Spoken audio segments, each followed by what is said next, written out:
Hey there. I'm excited to announce this to you today. This is what you've been waiting for in your spiritual quest. This is something I've wanted to do for a long time, and I'm finally ready to announce it that it's ready to go. It's the Grief to Growth Community Circle. Now, this is a sanctuary where like-minded souls are united in their journey through grief and towards personal transformation. It's more than just a place. It's a beginning. It's a commitment to growth and understanding. Here you're finding not just a community, but you're entering a circle of trust and depth. You're going to engage with interactive coursework. You'll dive into exclusive podcast episodes and partake in discussions that illuminate the path from mourning to empowerment. This is a realm where every question is honored and every individual's journey is validated. To be part of this exclusive circle, visit us at grieftogrowth.com/community or look for the chat icon at the bottom of every page on the main website. Remember that entry is a privilege because I want to ensure that every member is as dedicated and genuine as you are. You must apply to join, but the journey within is worth every step. So go ahead and join us today. Check it out, grieftogrowth.com/community, and I look forward to seeing you there. Hi there. Welcome to Grief to Growth Podcast. Your host is Brian Smith, spiritual seeker, best-selling author, grief survivor, and life coach. Brian believes that the worst tragedies of life provide the greatest opportunity for growth. Brian says he was planted, not buried, and he is here to help you grow where you've been planted by the difficulties in life. In each episode, Brian and his guests will share what has helped them to survive and thrive. It is his sincere hope this episode helps you today. I'm very excited to introduce this episode to you. I'm going to talk to you today. I'm going to talk with Teri Dillion. Teri and I have been friends on Facebook for quite a while, and I knew that she had a serious illness. I knew it was some sort of neurological disease, but I didn't know exactly what it was, and I didn't realize it was ALS. And I asked her to be on my podcast because I've been so impressed by her wit and wisdom over the years that I had known her.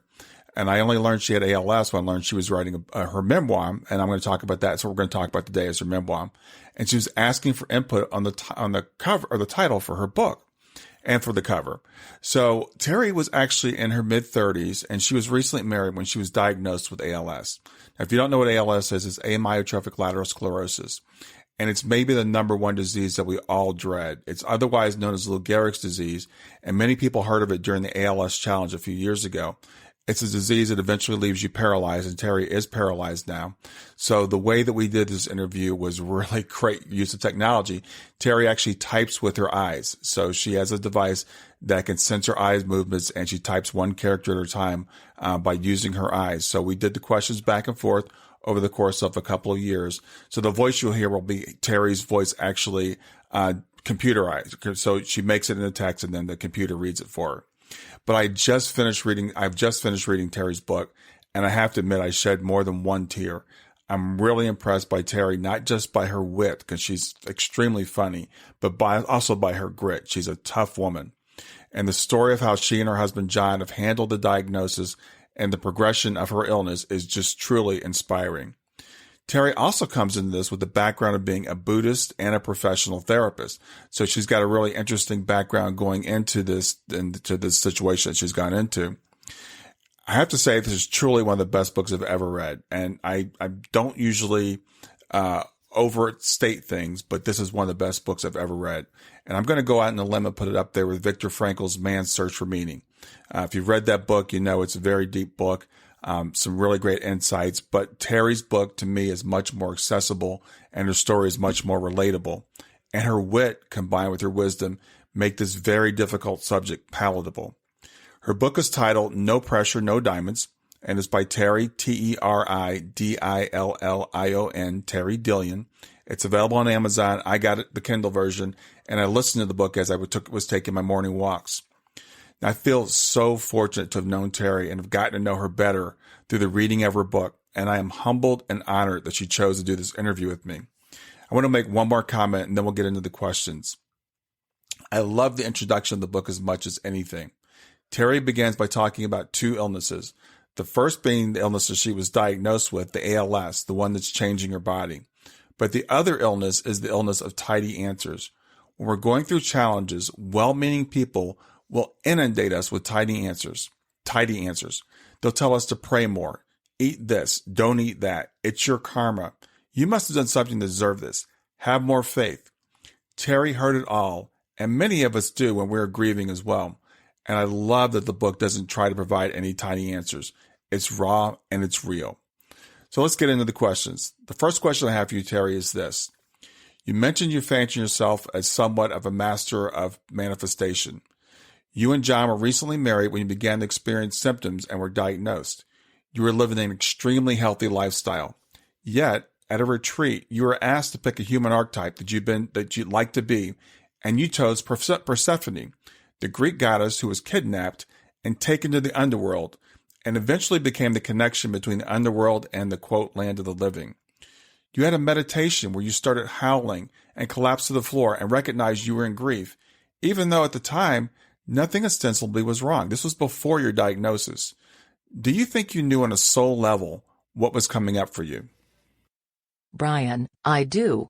On one level, I knew something was very wrong with my body. I sensed that the strength I was losing in my hand was never coming back. I would have these flashes of doom which were somatic in nature. My body knew something my mind did not, and I believe in many ways the body is the record of the subconscious. But I had no conscious awareness of the threat I was facing, because I had no cognitive map for understanding how my weakening could be happening, and I knew very little about neurodegenerative disease. And then I had all these mysterious longings for big change in my life, which I knew made little sense because my life was really working. I was set, so to speak, with my fulfilling career, with a happy new marriage, with our new house. By all outer appearances, I shouldn't have been hungry for life-changing adventure. But I believe that's the thing with the soul. It knows what it knows and wants what it wants, and unfortunately, or fortunately, depending on which perspective we're taking, it doesn't always play well with our ego, or with rationality. Actually, I would like to circle back to this later in the conversation, because I believe this tension between destiny and reason is very important to explore, especially for those of us fortunate enough to have the opportunity and language to explore questions of a spiritual nature. Because here I was with this beautiful, functional, privileged life, not yet consciously aware of the deep trouble my body was already in, yet fantasizing about becoming an archetype enduring an impossible existence between worlds. And now here I am nearly 5 years later, having been in hospice for nearly 18 months, straddling the lands of the living and the dead, and giving interviews no less. How could anyone argue I wasn't tapping into a soul destiny or path of some level before I even knew I was sick? I could talk about this all day. Yeah, I found that quite often children who pass away early, and even adults, give us a foreshadowing of their impending deaths that we don't recognize until later. My daughter was a healthy 15-year-old, and about 6 weeks before she passed, she told my other daughter and her cousins how she wanted to be cremated and have her ashes scattered under a tree. I didn't know about this until after she had passed and we were making her funeral arrangements. I've wondered if maybe they know on a soul level, but not on a conscious level.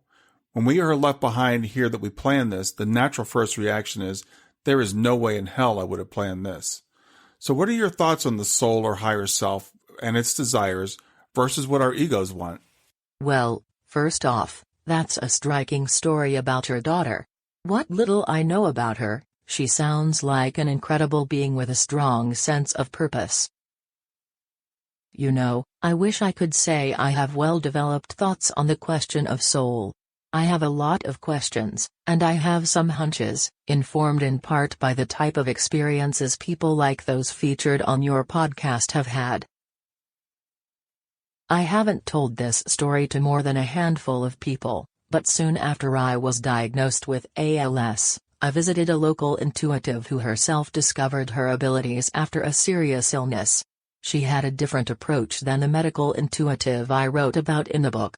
I was hoping I could find some deeper answers about what was happening for me on a soul level, and how I could alter my fate. After a few days of meetings and calls, she ended up inviting me to coffee to discuss what she found.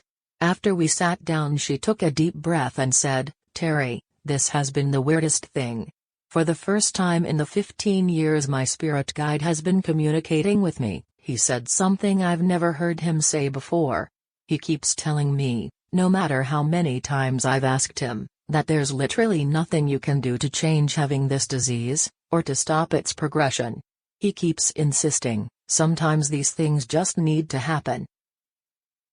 The intuitive was very kind and apologetic, and knew how devastating this message was for me. She even refused to accept payment for the time she spent on my behalf. We parted amicably, but I was so disturbed by this. If there was some licensing board for psychics, I probably would have filed a complaint against her, and maybe her spirit guide as well. It's funny now, but I really was that unhinged at the time. This was not the answer I wanted to hear. I wanted hope. It hammered another nail in the coffin of my trust in the spirit world, and it's taken years of perspective to try to pry those nails back out. As you know, in my book I play with the idea of Earth being a school of pain. I playfully referenced the idea that as souls hoping to grow, we are willing to endure any sort of hardship because we know pain and adversity provide the necessary friction for us to learn about how to live and love. But of course, once we're embodied in the thick of our legitimate suffering, it's not so fun. No parent would ever want to endure the loss of a child. And no person would ever want to endure the debilitation of a paralyzing disease. If I'm honest, that's still a work in progress for me to identify what it is I trust about the spirit world and the afterlife. I don't have the answers, and my own beliefs are still evolving.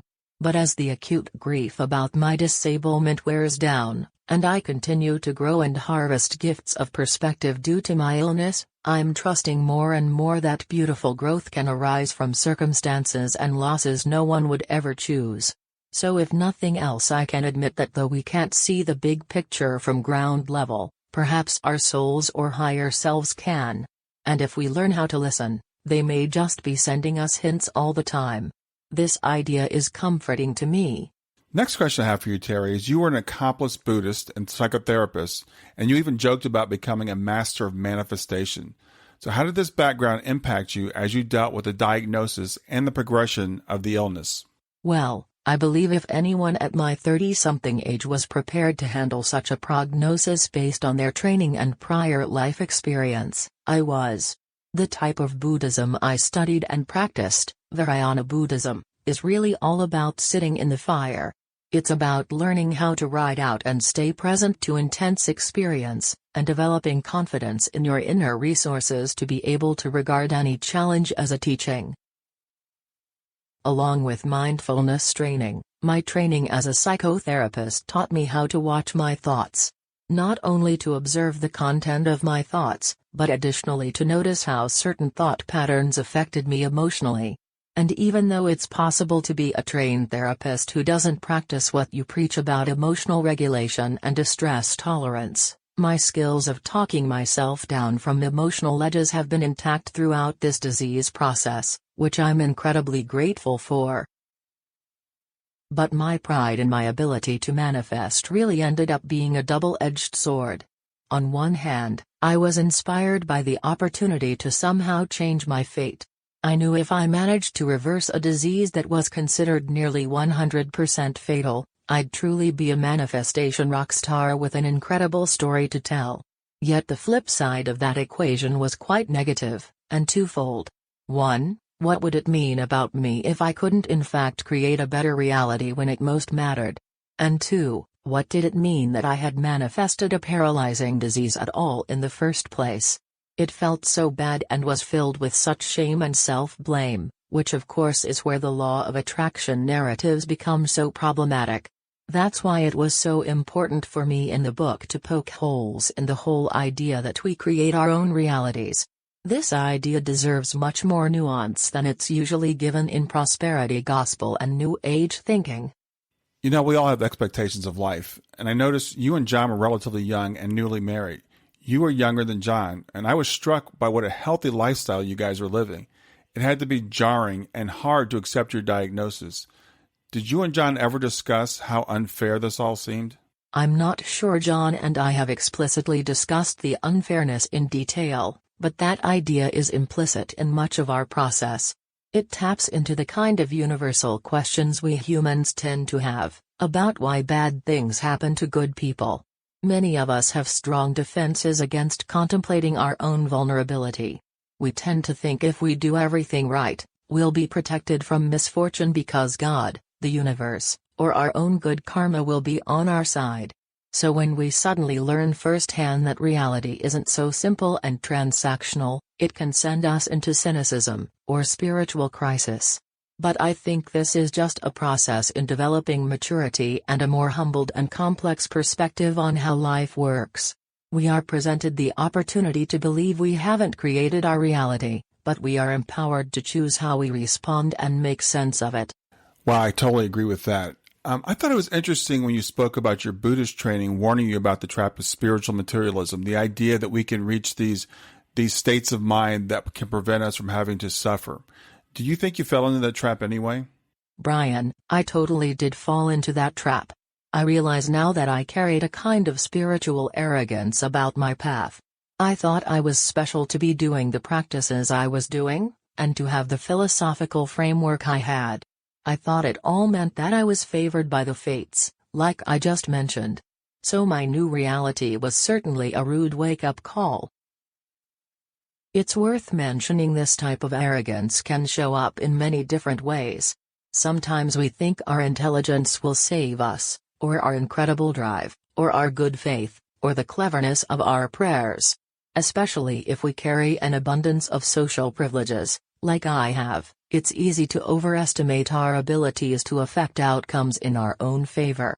But that works only until the day it suddenly doesn't, and then we're forced to question the narratives we've been living by without realizing it. Yeah, Teri, I totally agree with that. We don't know how much control we have over our certain circumstances in terms of our minds being able to influence the outside world.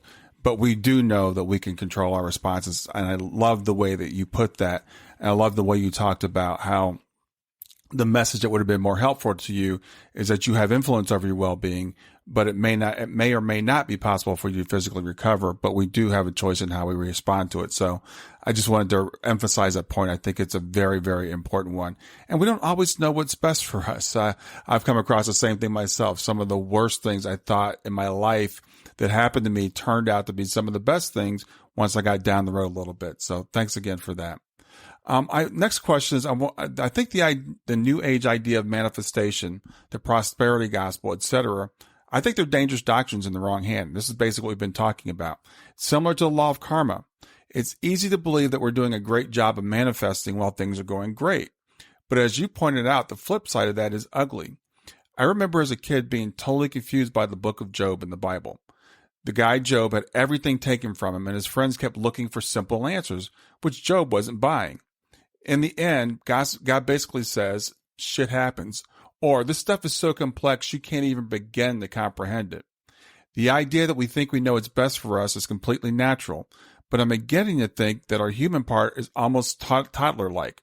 Our higher self or source, or our soul, knows what is best for us in the long term, and I think like a loving parent, sometimes give us what we don't think we want.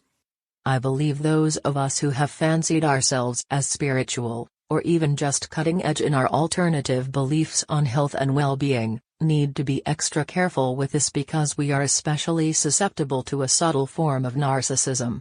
We like to think that we have an advantage over, quote, normal people, and power over, quote, normal misfortune. These kinds of beliefs can be very quiet, and often it's impossible to know how much we carry them until something happens that we never expected and struggle to make sense of. And I think this is one reason why we're seeing so many spiritual people falling prey to conspiracy theories about the coronavirus right now. Because in the West, and I should also add in the global North, many of us have carried a sense of exceptionalism for a long time. We've gotten away with assuming technology, access to resources, and our own smarts will protect us. So when we are seeing these astronomical death counts, and the lockdowns are disrupting all our lives, many would rather cry foul, or blame the mortality rate on the victim's poor health, or maintain it's simply the flu even when all legitimate data proves otherwise. I believe one reason for these behaviors is that many people simply don't want to feel vulnerable to this tragic circumstance, and setting themselves apart with views that distance them from reality helps them feel safe and superior. But, of course, this collective dissociation comes at a collective price. Teri, in the book, you talk about a spiritual retreat you went on to Peru where you did ayahuasca. And a couple of the people there, Gabriela and Pablo, some of the leaders, try to blame your illness on you. Gabriela basically told you to just get over it. And Pablo kept trying to convince you that you were getting stronger while you were actually getting weaker. How did people trying to blame your illness on you make you feel? In my mind, I had strong reactions. It felt bad, and ties in with what we've been talking about, the myth that we have ultimate control over our fate, as opposed to having control over our responses to what happens to us. It's easy as an outsider to try and coach someone into the idea that enough faith can heal anything, but it's an entirely different experience to be living in a rapidly declining body with a terrible prognosis. For this reason, I think we need to be careful about what messages we give each other about serious illness, because the idea that if we fail to recover it's only our fault can be very harmful. Nobody needs that additional stress and outsized responsibility for a difficult circumstance. It's not healing. A more helpful message for me was, you have influence over your well-being, which may or may not make it possible for you to physically recover. But the more you can allow yourself to relax into unconditional joy, pleasure, and trust in possibility, the more you invite miracles to the table. This makes sense to me too. There have been many times I thought I knew what was best for my life, only to later find the so-called disaster I didn't want to happen taught me an important lesson I needed to learn. Teri, at the ayahuasca retreat, ayahuasca showed you that we don't die, that we just change form. Was this the first time you realized this? And what were your beliefs in an afterlife prior to this experience? Well, prior to this I believed we have an ongoing journey as souls. I was very much on board with the Buddhist notions of reincarnation. But these were more conceptual beliefs, as I had never personally experienced that continuity of consciousness firsthand, at least not that I have remembered.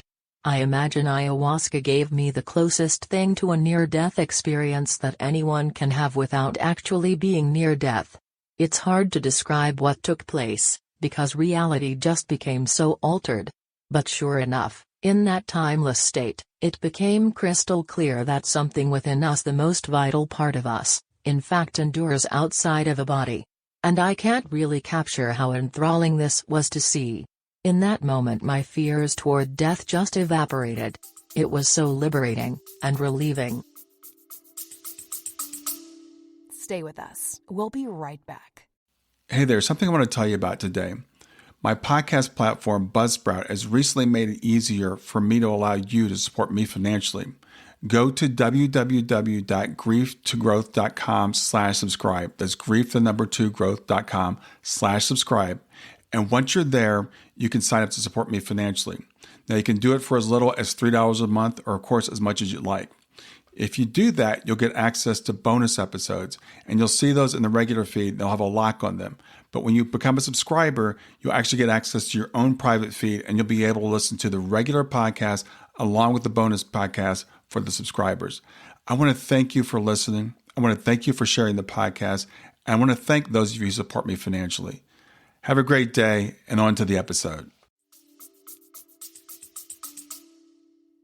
Really, this is more of an observation than a question. It was right after the ayahuasca experience when you had this realization about the eternal nature of life that you slipped and you suffered major trauma to your head. I loved how in the book you kept the back and forth between the physical world that we all inhabit and our true nature that you were discovering. There were no tidy answers. It was back and forth. Right after having this amazing realization, you have this accident. In the book, you keep this all very real, and you keep reminding us that there are no tidy answers. Yes, I can't say that was intentional for me to be weaving back and forth between ultimate and relative reality, but it did end up being a big theme of the book. Perhaps it's fitting in a book tracing a Persephone narrative between worlds. And I believe the question of how we relate to limitations in 3D reality is so important. Because while it's alluring to want to bliss out on oneness, the great perfection, universal love, yada yada, meanwhile day-to-day reality on Earth has some mighty sharp edges. We're still tossed around by our HMOs and struggle to understand our income taxes and need to investigate whether or not our cat's daily vomiting could be a sign of pancreatitis. Don't get me started with climate change and systemic racism and how there are still questions for some folks whether or not this pandemic is real and poses a serious threat to public health. I mean, these times aren't for the faint of heart. And no amount of spiritual realization makes the difficult stuff go away. There really aren't any tidy answers, and I believe it's an imperative for all of us to deeply inspect what it means to live love and light instead of just using it as a trendy hashtag. It seems to me that true spiritual maturity has to do with growing our morality, ethics, and tolerance for complexity. That yes, for any number of reasons we may have trust in the whole cosmic shebang, but that doesn't mean we shouldn't stop evolving our engagement with and understanding of relative reality. I think we don't get to stop asking what compassion and loving kindness actually look like in practice, whether for others or ourselves. Teri, at one point you followed Joe Dispenza and you even attended one of his retreats. Now, Dr. Dispenza famously claims that he healed a spinal cord injury by using the proper meditation technique. As you were going through that, the quote in your book is, "Even if humans don't create objective realities, I know we can create or at least heavily influence our subjective realities through our outlooks." I loved your take on this. I'm frankly a little skeptical of these people that say that we can change the reality around us or heal anything through our minds. So after you followed Joe Dispenza, what did you take away from his retreat and from his techniques? And would you recommend them to others? What Joe Dispenza has done, as far as I can tell, is craft a very alluring mashup of law of attraction concepts, visualization, mental rehearsal, hypnotic technique, and cherry-picked, and sometimes controversial, scientific research into a saleable and actionable package for creating one's own destiny. And people hungry for change go absolutely nuts for it. I know his work has helped many people improve their lives in all kinds of ways, and in many cases improve their health. You can find hundreds of glowing testimonials from students online, and I met many people at his retreat who reported significant changes for the better through engaging his system for life transformation. I'll admit, his whole approach held my attention for almost a year, and undeniably improved my subjective outlook during that time. I felt hopeful about the creative possibilities my future could offer when I was heavily engaged in his lectures and meditations, and very open. I totally get why people get excited about it. I mean, who among us doesn't want more influence in how our lives unfold? If it only requires an hour or two of meditation every day, and consistent attention to our thoughts, it seems like a screaming deal. But as I hint at in the book, there's a shadow side to the narrative that anything is achievable with enough belief and effort. This worldview conveniently overlooks the fact that we are not living in vacuums, somehow divorced from larger forces beyond our own minds. We are living in relationship to environments, lineages, systems, and other beings, all with their own histories, force, and momentum. We're all living from unique social locations, with bodies that have sprung from our ancestors and the genes, grit, and traumas they carried, and we all eat plants and animals that carry their own histories of nurture or neglect. There's an ongoing reciprocity happening on material and energetic realms, the full measure of which is impossible to quantify. This means when we buy into the idea of our own omnipotence, we either become delusional in our grandiosity, or are setting ourselves up for a painful reality check, or both. When I'd bring up these sorts of ideas in Dr. Joe's online groups, they'd usually get challenged fairly quickly. Sometimes I was told I just needed to meditate more. The one time I dared to suggest that Dr. Joe wasn't God, and that it's okay to question what he says, not only did my post get deleted but other students told me to just leave already.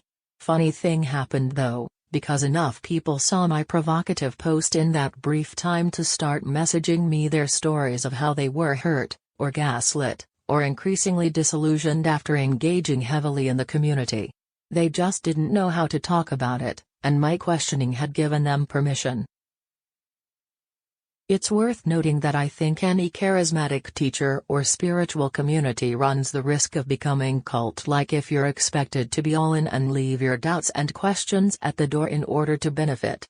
For a while I went through a period of extreme wariness of any spiritual narratives or teaching scenarios that can be used to gaslight people. Now I see that a lot of beautiful teachings can coexist with harmful teachings, and the figures offering the teachings can simply have legitimate blind spots like all of us, or they might be engaging in a ruthless ego and power grab. It's up to us to learn how to spot the difference, and help each other do the same. From there we can take what we like and leave the rest. Yes, take what we like and leave the rest. I like that. I remember when I was a little kid in Sunday school, and we were being taught Christianity, at least their version of Christianity. And one thing they told us is you couldn't do it like a smorgasbord. You had to take the whole thing, whatever they taught us, whatever the Bible said, whatever. And I will never do that again. I will never take what anybody says wholeheartedly without questioning anything. And I can take what they like or what I like and leave the rest. So I just want to kind of echo that point. I really enjoyed the scene in the book where you and John are role-playing being in the spirit world and planning this life. You guys seem to have a really great time together. And I like this scene where you're just planning these crazy challenges you would take on here and doing it in kind of a joking fashion. It reminds me of the scene in Natalie Sutman's near-death experience where she and her guides are planning which injuries Natalie will be left with after her injury in an IED explosion, and how they think it'd be cool to leave her blind or with one leg. What are your thoughts on soul planning? Do you think this was planned? And do you know for what purpose? Gosh, Brian, I really don't know. I certainly love the thought of a soul plan, because it could explain the unexplainable, and who doesn't want that? Here's what I do know. 1. The synchronicities pulling John and I into a partnership were remarkable. I know it sounds cliché, but I believe we were meant to be together on some deep level. In retrospect, seeing how much we've grown together through this experience, it makes sense that this incredible challenge was meant to be, and we needed each other to get through it. 2. All the little things that I said before I knew I was carrying a terminal illness were truly uncanny. I mean, who wants to be Persephone? I somehow knew some soul challenge was coming. Is it possible something in me remembered the plan? And 3. I always wanted to be a writer. I always loved writing, and occasionally felt I could barely wait until I gave myself over to it completely. But it never seemed like a practical enough way to spend my time, so I was always engaged elsewhere. Until, that is, all of my other practical abilities were stripped of me by paralysis.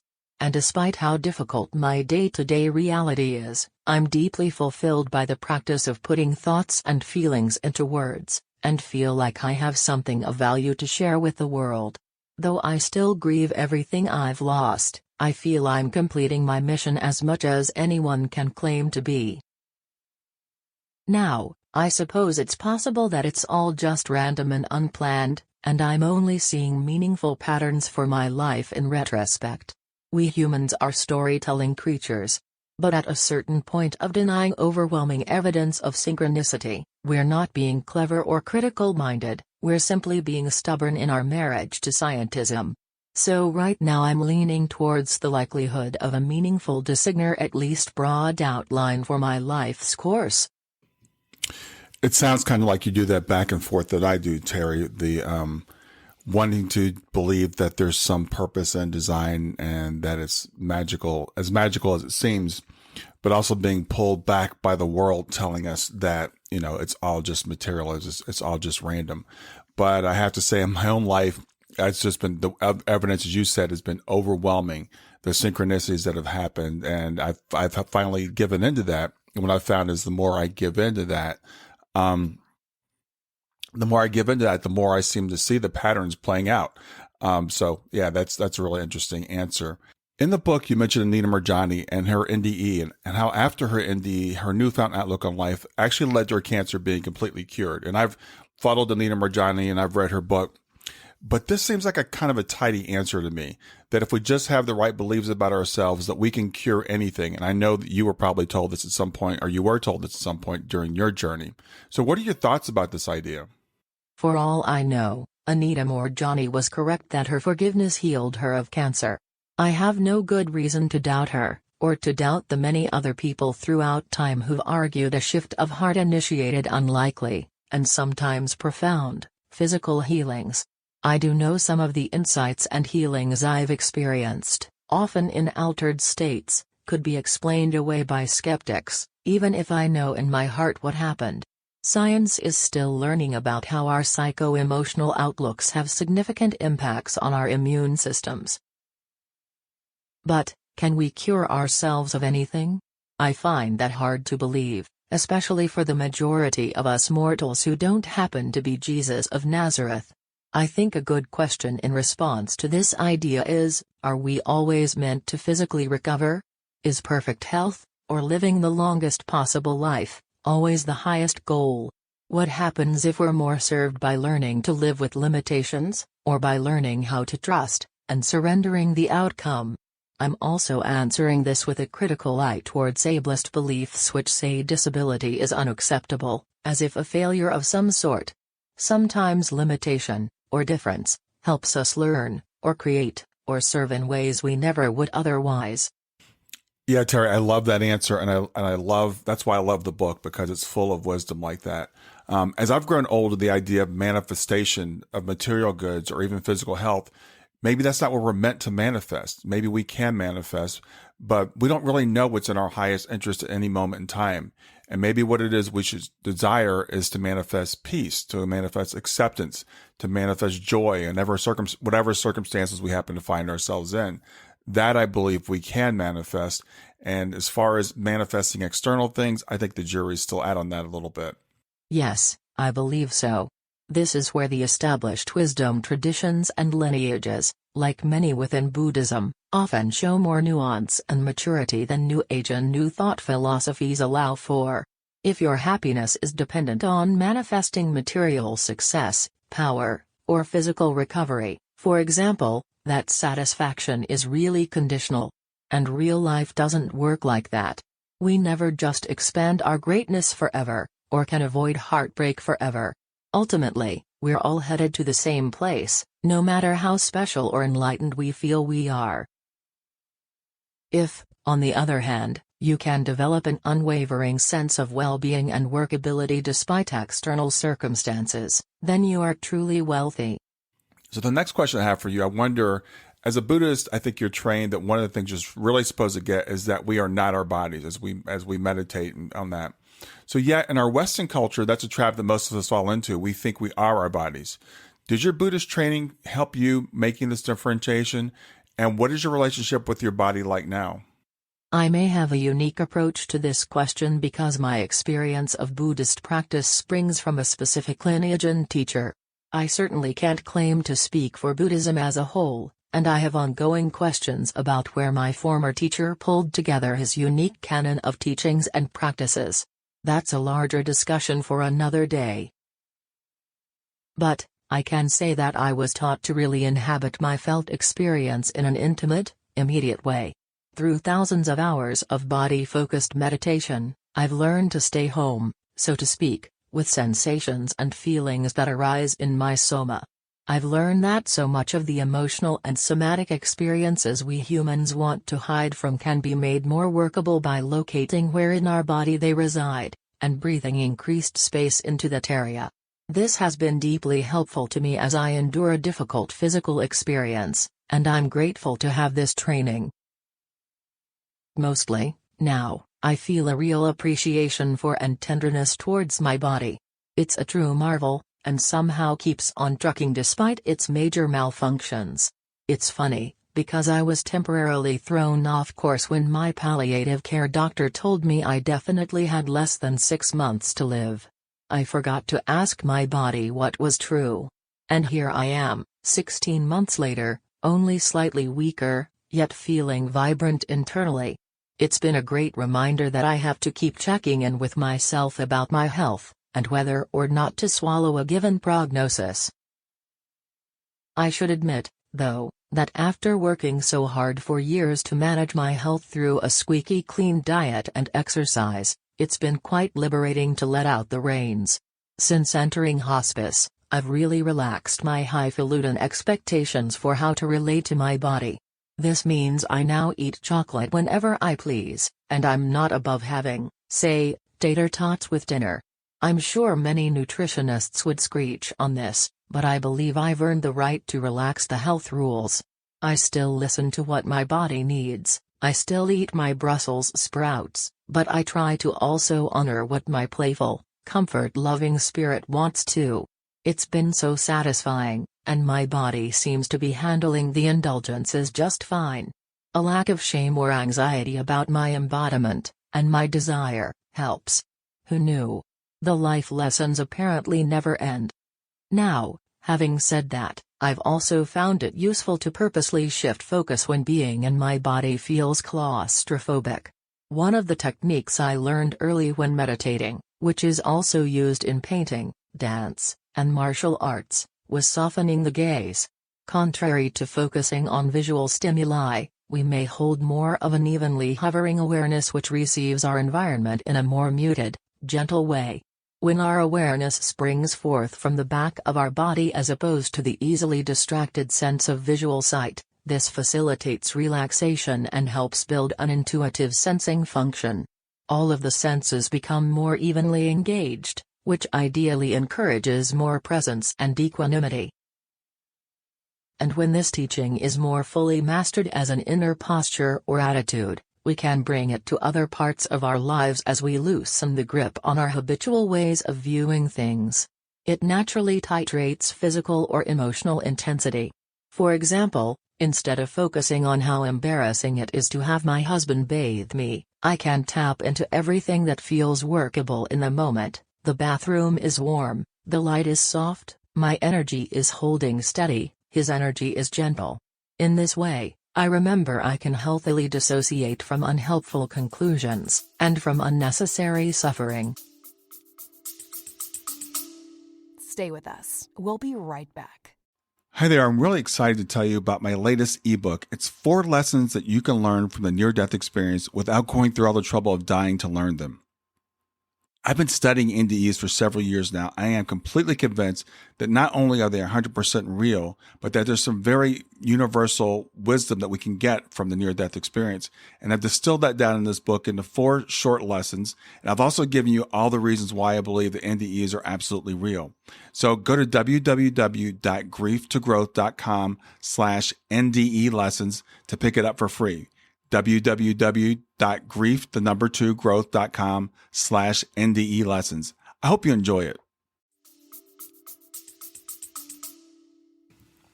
You talk about how often the battle metaphor is used when we're fighting illnesses. My God, Teri, did you fight the good fight? You traveled, you tried all sorts of cures. You did bee stings, you did nutritional cures, you went on retreats, you went to different treatment centers. You talked about how in support groups also people are encouraged to keep fighting and to keep fighting and to keep fighting. Do you think there's a time to surrender? And what does surrender do for us? Drastic prognosis of ALS. One of my friends, who is very active in her advocacy for the ALS community, asked after reading my book if I think patients should fight so hard to try to beat the disease when there are really no medically sound interventions. Because, believe it or not, I'm not unique in my extraordinary fight against this illness. Quite a lot of us throw absolutely everything we can at it in an effort to accomplish the impossible. I told her I think the decision to surrender, or not surrender, should primarily be driven by patients themselves. Only we know what we're up for, and when it's time to let go, or shift goals.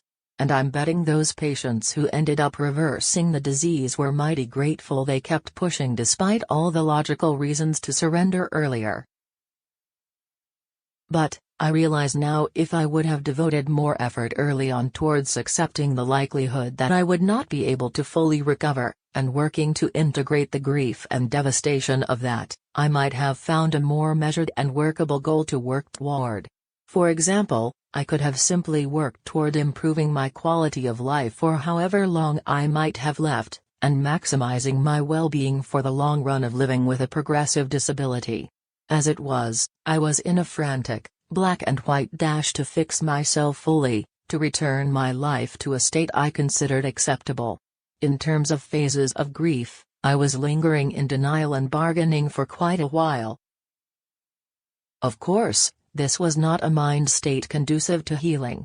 As I've learned, healing often requires a healthy dose of relaxation, and, interestingly, letting go.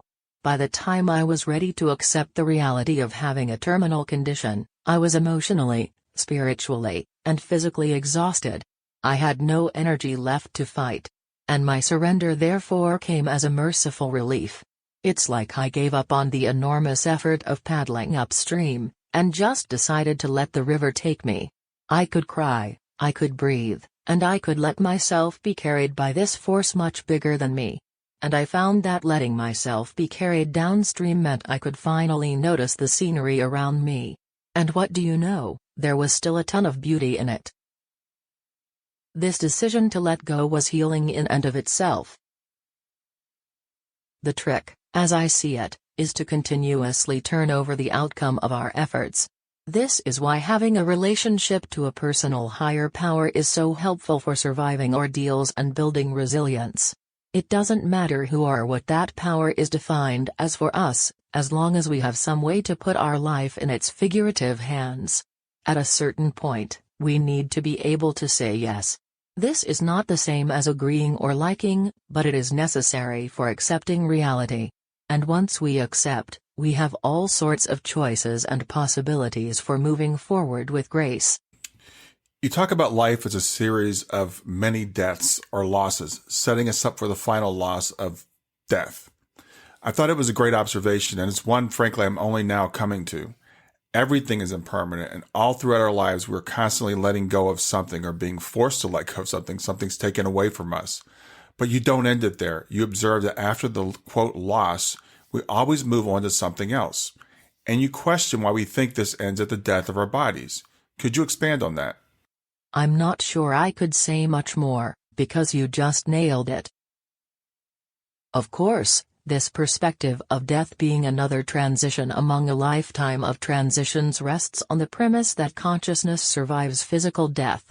If we didn't share that perspective to begin with, this would be a much trickier point for me to argue. But let's assume your listeners are more or less open to the idea too. For most of our lives we are in a transition of one type or another.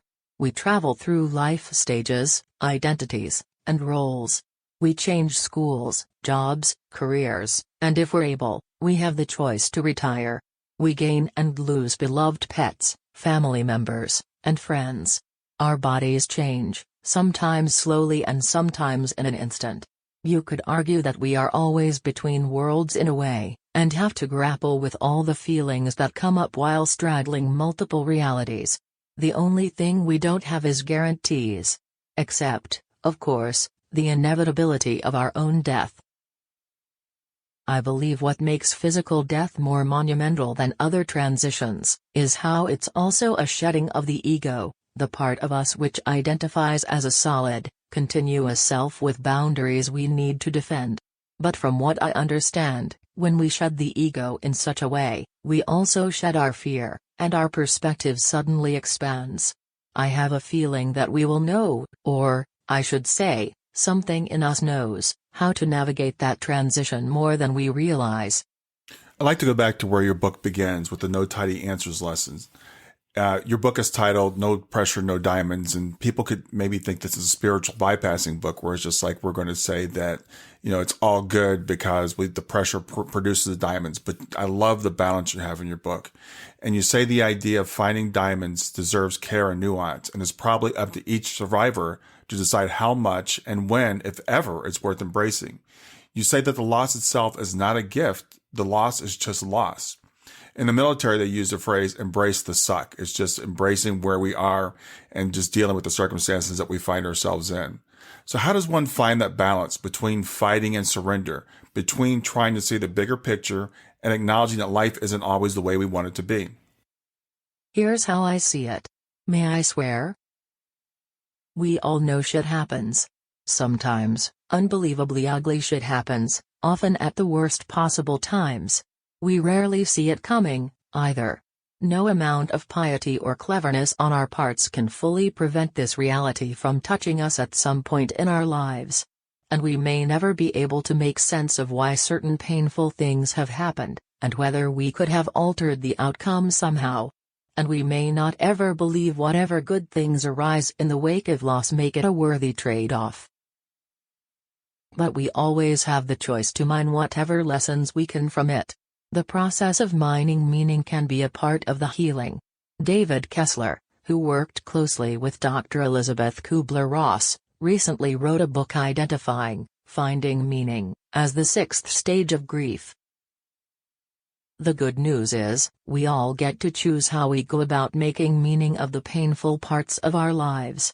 Often it comes through in a service for others, a work of art, a new sense of purpose, or a worthy fight for humane legislation.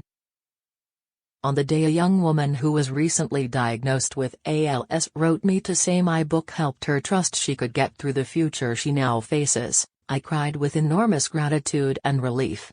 Suddenly, I knew beyond a doubt that all my effort was worth it, and my pain had been transmuted into an important gift for someone. And we all carry the potential to offer of ourselves whatever we can for the benefit of others, which I believe is a beautiful thing. Teri, as I got to the end of the book, I realized I wanted to hear from John. I was pleasantly surprised to find out that he wrote the afterword. Now, I'm sure you've been told many times before that John is a hero, and he is, for taking this journey with you.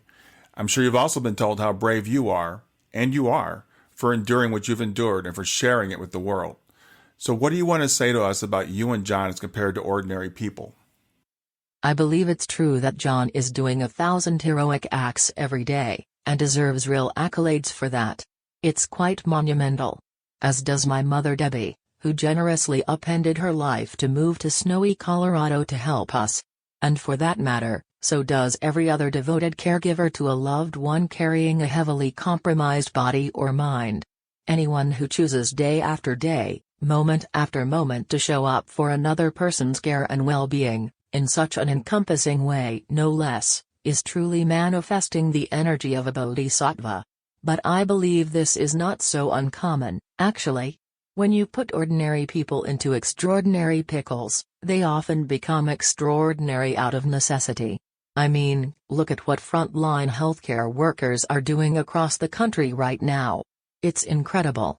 And ALS patients, on the whole, along with many other people bearing significant disability, are true warriors of determination and courage.